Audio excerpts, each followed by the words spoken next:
কলকাতা বিশ্ববিদ্যালয়ে পরীক্ষার দিন এগিয়ে আসছে।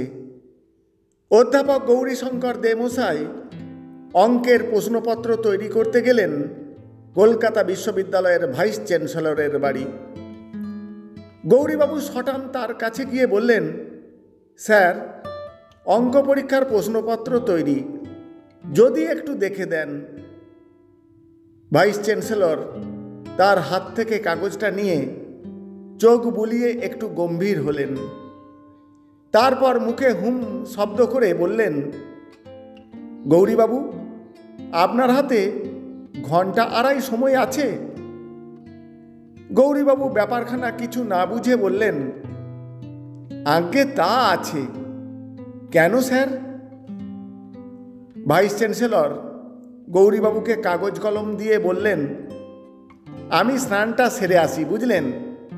আপনি ততক্ষণে যে প্রশ্নপত্রটি তৈরি করেছেন তার অঙ্কগুলো বরং কষে ফেলুন।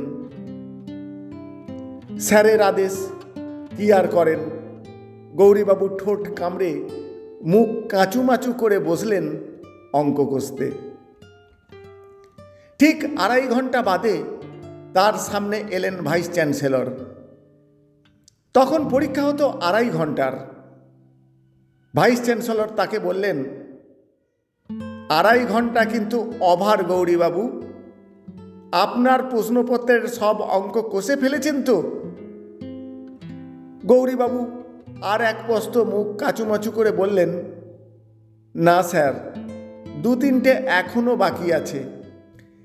এবার ভাইস চ্যান্সেলর হেসে ফেললেন, তাহলেই বুঝুন, নিজের তৈরি প্রশ্নপত্রে আপনার মতো পণ্ডিত মানুষের যদি আড়াই ঘন্টা পার হয়ে যায়, ছাত্রছাত্রীরা পারবে কেমন করে? যান, বাড়ি গিয়ে ঠান্ডা মাথায় তাদের কথা মাথায় রেখে নূতন করে একখানা প্রশ্নপত্র তৈরি করুন। সেই ভাইস চ্যান্সেলর ছিলেন বাংলার বাঘ আশুতোষ মুখোপাধ্যায়। 1857 সালে কলকাতা বিশ্ববিদ্যালয় স্থাপিত হয়েছিল ঠিকই, কিন্তু 1904 অবধি সেখানে স্নাতকোত্তর পড়ানো হতো না। তখন MA পড়ানো হতো কলেজে কলেজে। তিনি এসে প্রথম বিশ্ববিদ্যালয়ে স্নাতকোত্তর পড়ানোর রীতি চালু করলেন।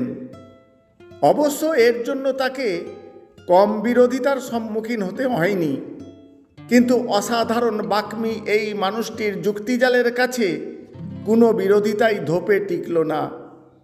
স্বয়ং ভাইসরয় তাকে সমর্থন করলেন। ফলে বিশ্ববিদ্যালয় স্নাতকোত্তর পড়ানোর আর কোনো বাধাই রইল না।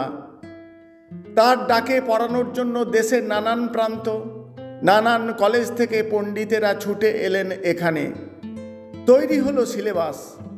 তার অনুরোধে দীনেশচন্দ্র সেন লিখলেন বাংলা সাহিত্যের ইতিহাস বাংলা বিভাগের জন্য।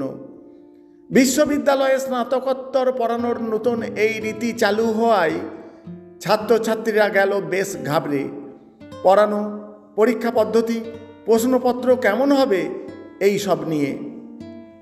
আশুতোষ মুখোপাধ্যায় ছাত্রদরদী মানুষ। অধ্যাপকদের বলে দিলেন যে পরীক্ষার প্রশ্নপত্র অধ্যাপকদের বিদ্যে জাহির করার জায়গা নয়।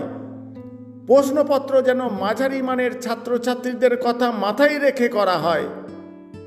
আর সমস্ত প্রশ্নপত্রই আগে স্ক্রুটিনি করবেন তিনি, তারপর তা ছাপা হবে। আর সেই সূত্রেই প্রশ্নপত্র বদল করতে বাধ্য হয়েছিলেন অঙ্কের অধ্যাপক গৌরীশঙ্কর দে। ছাত্রছাত্রীদের অসম্ভব ভালোবাসতেন আশুতোষ মুখোপাধ্যায়।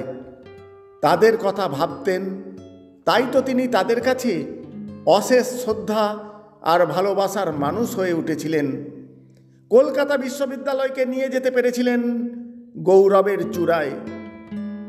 বাংলার বাঘ স্যার আশুতোষ মুখোপাধ্যায়কে আজ আমাদের শ্রদ্ধার্ঘ্য। অহর্নিশ তথ্য, আশুতোষ স্মৃতিকথা, দীনেশচন্দ্র সেন। পাঠে শ্যাম সুন্দর পসারি। বিষয়টা ভালো লাগলে বন্ধুদের মধ্যে অনেক অনেক শেয়ার করে তাদেরও শোনার সুযোগ করে দেবেন। ধন্যবাদ।